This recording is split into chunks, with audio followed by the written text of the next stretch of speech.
ahora es tiempo de hablar de educación. Vanina Vitale. Y lo importante que es tener estos números para que los gobiernos provinciales decidan qué estrategias y qué camino seguir.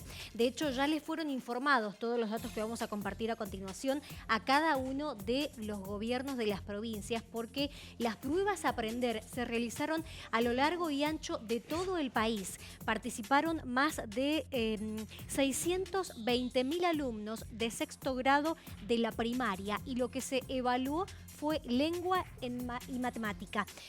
Además, esta prueba es importante porque es la primera en poner una lupa al impacto que el aislamiento social preventivo y obligatorio tuvo sobre la presencialidad escolar.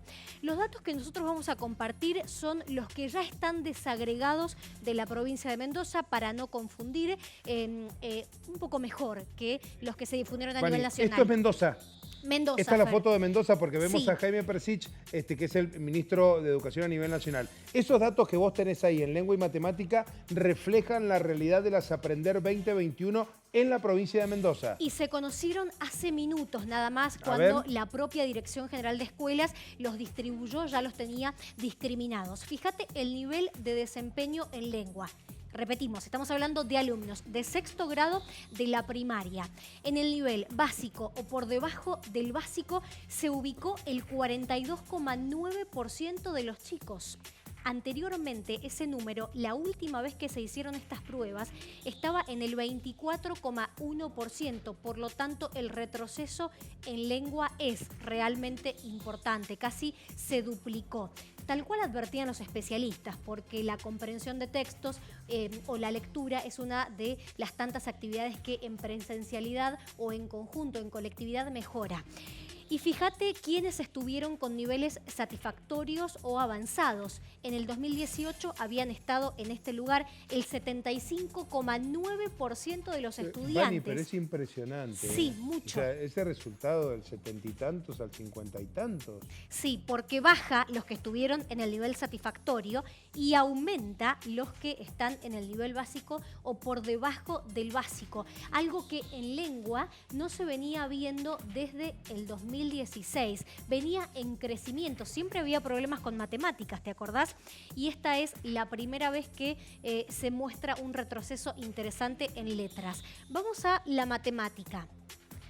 En el nivel básico o por debajo del básico estuvieron el 40,7% de los mendocinos, alumnos de sexto grado de primarias, tanto públicas como estatales. Anteriormente habían estado el 43,3%.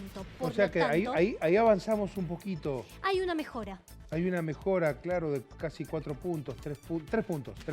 Y es interesante que es una mejora en diferencia a lo que ocurre a nivel nacional, en donde los números también empeoran cuando hablamos de matemática. Ahora, es raro, ¿no? Porque en lengua compartimos el diagnóstico en términos similares a lo nacional. También les fue mal. Sí, por supuesto. Esta es una diferencia. Pero a nuestros chicos les fue mejor en matemática que en el promedio nacional. Mirá vos, raro. Es algo para analizar. Probablemente la Dirección General de Escuelas, estimamos, va a brindar declaraciones al respecto en algún momento para intentar encontrar una explicación a qué responde esta mejora que ha tenido la matemática y además qué estrategias se deben seguir en este territorio, el de la lengua. Insisto con un tema, Vani.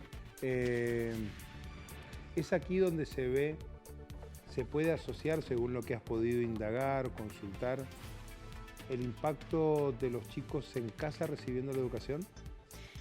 Y la verdad que sí, porque la matemática es algo que si tenés la teoría, probablemente con la práctica puedas en tu casa mejorar ciertos ejercicios o aprender ciertas ecuaciones, pero en el caso de la lectura, la comprensión lectora, en donde necesitas a un docente que esté frente al aula, corrigiéndote cada una de las palabras que lees mal o las ideas que interpretas mal, actividades que generalmente se hacen en los famosos división en grupo de diferentes estudiantes, tareas colectivas, básicamente tareas colectivas, lo que advertían los especialistas. Hemos hablado largo y tendido, vos mismo, Fernando, has hecho entrevistas en donde ellos indicaban las consecuencias inmediatas que podía llegar a tener la pandemia en este sentido cuando hablamos de educación. Insisto, y Mendoza que, conjunto a algunos otros distritos a nivel nacional, marcaron alguna diferencia respecto de aulas cerradas y chicos en las casas. Sí. Aquí en la provincia de Mendoza regresaron antes los chicos y los maestros tan necesarios, tan fundantes de todo esto. Bueno, quizás influyó en algo. Fíjate, vamos a cerrar con esta frase del ministro de Educación de la Nación, que hoy tuvo un contacto con algunos periodistas, no brindó ninguna declaración, ninguna entrevista, pero esta es una frase muy importante que le dijo a uno de nuestros colegas en Buenos Aires. Teníamos problemas desde antes, la pandemia los potenció, y reconociendo las dificultades que trajo el aislamiento y la modalidad virtual a la hora de dictar las clases.